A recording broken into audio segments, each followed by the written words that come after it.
নমস্কার। যাদের chronic respiratory disease আছে তাদের কি কি ভ্যাকসিন নেওয়া উচিত তা নিয়েই আলোচনা। যাদের ক্রনিক রেসপিরেটরি ডিজিজ থাকে তাদের মূলত যেটা হয় যে বারবার করে বুকে ইনফেকশন হয়ে যায় এবং সেই ইনফেকশনটা নিউমোনিয়ার রূপ নেয়।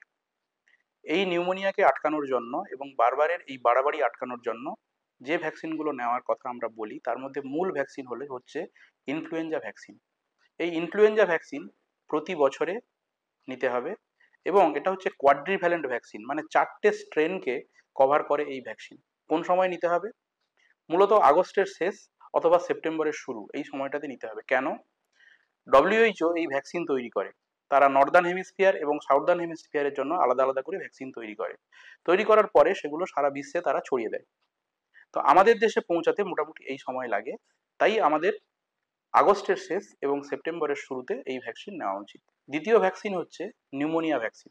দু ধরনের নিউমোনিয়া ভ্যাকসিন, একটা হচ্ছে PSV13, আর একটা হচ্ছে PPSV23। এই PSV13 কি না, এটা হচ্ছে গিয়ে 13 ভ্যালেন্ট ভ্যাকসিন।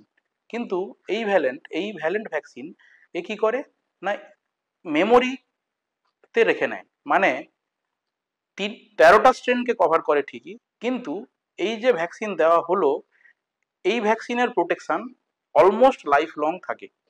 তাই প্রথমে এই ভ্যাকসিন দিয়ে শুরু করা হয়, তারপরে দেওয়া হয় 23 ভ্যাকসিন। সেটা কি? PPSV23। এটা হচ্ছে গিয়ে পলিভ্যালেন্ট ভ্যাকসিন এবং 23 স্ট্রেনের এগেনস্টে কাজ করে। এই ভ্যাকসিন প্রথম ভ্যাকসিন দেওয়ার অর্থাৎ PCV13 দেওয়ার 8 থেকে 52 সপ্তাহের মধ্যে দিতে হবে এবং এই ভ্যাকসিন বাস্তবে 5 বছর ইমিউনিটি দিতে পারে।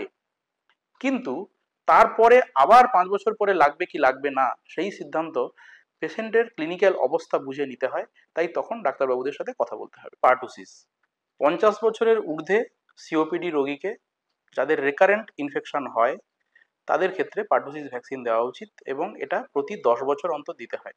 সাধারণভাবে পার্টুসিস আমরা শিশুদেরকে দিয়ে থাকি, কিন্তু দেখা যাচ্ছে যে যাদের সিওপিডির এক্সারবেশন হয় সেখানে পার্টুসিস একটা বড় ভূমিকা পালন করে। লাস্ট ভ্যাকসিন হচ্ছে সিঙ্গেলস ভ্যাকসিন বা হারপিস জোস্টার ভ্যাকসিন। এই হারপিস জোস্টার ভ্যাকসিনও সিওপিডি পেশেন্টকে দেওয়ার ক্ষেত্রে এখন রেকমেন্ড করেছে ডব্লিউএইচও, সিডিসি এবং সিওপিডি ট্রিটমেন্টের সর্বোচ্চ গাইডলাইন গোল্ড 2024 অ্যান্ড 25। তাই যাদের ক্রনিক রেসপিরেটরি ডিজিজ আছে তারা শিডিউল মেনে নিয়মিত এই ভ্যাকসিনগুলো নিলে অ্যাকিউট এক্সাজারবেশন অনেক ক্ষেত্রেই প্রিভেন্ট করতে পারবেন।